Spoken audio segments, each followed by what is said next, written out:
ഞാൻ 8, 9, 10 പഠിച്ചിരുന്നത് ചന്ദ്രാപ്പിനി ഹൈസ്കൂളിലാണ്.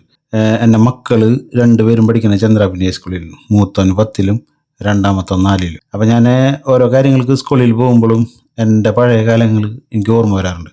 ഞാനിപ്പോൾ ഈ അടുത്ത് 2-3 ദിവസം മുമ്പോട്ട് എൻ്റെ മോന് ഒരു ക്യാമ്പ് കഴിഞ്ഞ് വരാൻ കുറച്ച് ലേറ്റായി. ഞാൻ അവനെ വെയിറ്റ് ചെയ്ത് നിൽക്കുമ്പോൾ ഞാൻ പഠിച്ച ക്ലാസ്സുകളിലൊക്കെ ഒന്ന് പോയി നോക്കി.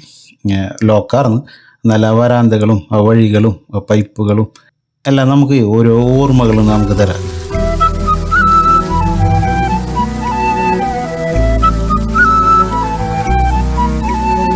ഒരു വല്ലാത്തൊരു ഫീലായിരുന്നു കേട്ടോ. പലവിധ ഓർമ്മകളും കുസൃതികളും ഒപ്പിച്ചതും.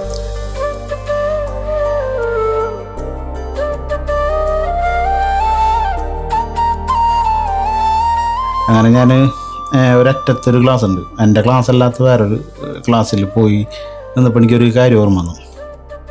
ഞാൻ പറയുന്നത് എന്താ വെച്ചാൽ, അന്നത്തെ കൂട്ടുകാരന്മാരും ഇന്നത്തെ കൂട്ടുകാരന്മാരും തമ്മിലുള്ളൊരു ഡിഫറൻ്റാണ് ഞാൻ പറയുന്നത് കേട്ടോ. അന്ന് ഒരു എക്സാം നടക്കണം, ഞാൻ 8ലും 9ലാണ്. അപ്പോൾ പ്രശാന്ത്, സുമേഷ് അങ്ങനെ കുറച്ച് പേരുണ്ട് എൻ്റെ കൂട്ടുകാരന്മാർ. അപ്പോൾ പ്രശാന്ത്, സുമേഷും ഞാൻ അങ്ങനെ എല്ലാവരും കോപ്പി അടിക്കേണ്ട തിക്കും തിരക്കും വെള്ളത്തിലാണ്. അപ്പോൾ ഞാൻ കോപ്പി അടിക്കാനൊന്നും വെച്ചിട്ടില്ല.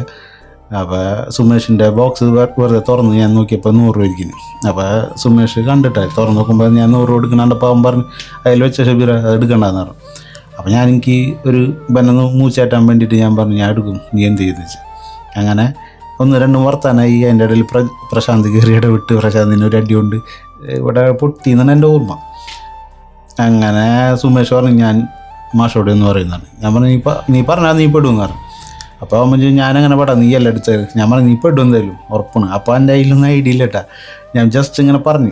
അങ്ങനെ അവൻ പോയി മാഷോട് ചെന്ന് പറഞ്ഞു. മാഷ് എന്നെ വിളിപ്പിച്ച്. ഞാൻ ചെന്നപ്പോൾ മാഷോട് ഞാൻ പറഞ്ഞു മാഷെ അവൻ കൂപ്പടിക്കാൻ കൈയുടെ അടിയിലൊക്കെ സാധനങ്ങൾ വെച്ചിട്ടുണ്ട്. അപ്പോൾ അത് ചോദിച്ചപ്പോൾ അവൻ തന്നില്ല. അപ്പോൾ ഞാൻ അവൻ്റെ ബോക്സിൽ നിന്ന് പൈസ ഞാൻ എടുത്തു തന്നു. അപ്പോൾ മാഷ കോപ്പി അടിക്കാൻ പറ്റില്ല, അപ്പോൾ നീ പോക്കോ എന്നിട്ട് എന്നെ വിട്ടു. പിന്നെ അവനെ പിടിച്ചിട്ട് 2 പടവടച്ചെന്നാണ് എൻ്റെ ഓർമ്മയിലിട്ട.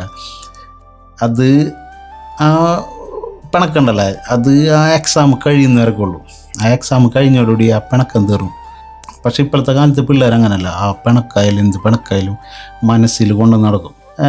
ക്ലാസ് റൂമിലും അവിടെ ഒക്കെ ഇങ്ങനെ വെറുതെ ഒന്ന് നടന്ന് നോക്കിയപ്പോഴേ വല്ലാത്തൊരു ഫീലായിരുന്നു നമുക്ക്. നമ്മൾ പഠിച്ച സ്കൂളിൽ നമ്മൾ ഇത്രയും പ്രായമായിട്ട് കാലം കഴിഞ്ഞിട്ട് ചെല്ലുമ്പോൾ വല്ലാത്തൊരു ഫീലാണ്.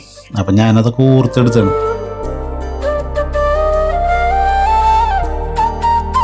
ഇന്നത്തെ സുഹൃത്തുക്കൾ എന്ന് പറഞ്ഞാൽ മൊബൈലുകളോ ഒന്നുമില്ല. സംസാരങ്ങളും നേരിട്ടുള്ള സംസാരങ്ങളും നേരിട്ടുള്ള കളികളും അങ്ങനത്തെ പറമ്പിൽ ഇറങ്ങിയിട്ടുള്ള കളികളും കാര്യങ്ങളൊക്കെ ആയതുകൊണ്ട് കൂട്ടുകാരന്മാർ തമ്മിൽ നല്ല അടുപ്പുണ്ടായിരുന്നു. ഇപ്പോഴത്തെ പിള്ളേർക്ക് അത്രയും അടുപ്പുണ്ടോ എന്ന് എനിക്ക് അറിയില്ല കേട്ടോ, സംശയമാണ്. അപ്പോൾ നമ്മളെ മക്കൾക്കൊക്കെ നമ്മളെ കാലത്തുള്ള ഫ്രണ്ട്ഷിപ്പ് അത് ജാതി മത ഭേദമന്യേ എല്ലാവരും ഒരു തോളിൽ കൈയിട്ട് നടന്ന കാലങ്ങളാണ്. അപ്പോൾ അത് നമ്മളെ മക്കൾക്കൊക്കെ ഒന്ന് പറഞ്ഞു കൊടുക്കുക, നമ്മളെ അനുഭവങ്ങളും കാര്യങ്ങളൊക്കെ നമ്മൾ ജീവിച്ചേർന്ന കാലഘട്ടങ്ങളൊക്കെ. അപ്പോൾ ഒരുവിധം ഇപ്പം ഞാനിപ്പോൾ പലയിടത്തും പല ബഹളങ്ങൾ കേൾക്കുന്നുണ്ട്, പിള്ളേർ തമ്മിലുള്ള തല്ലുകളും അതൊക്കെ കേൾക്കുന്നുണ്ട്. അത് മൊബൈലും അങ്ങനത്തെ കുറേ സംഭവങ്ങൾ കൂടിയതിൻ്റെ പ്രശ്നമാണെന്ന് എനിക്ക് തോന്നുന്നത്.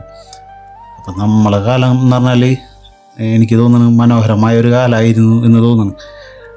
നമുക്ക് ഒരുവിധം എല്ലാം അനുഭവിക്കാൻ പറ്റിയിട്ടുണ്ട്.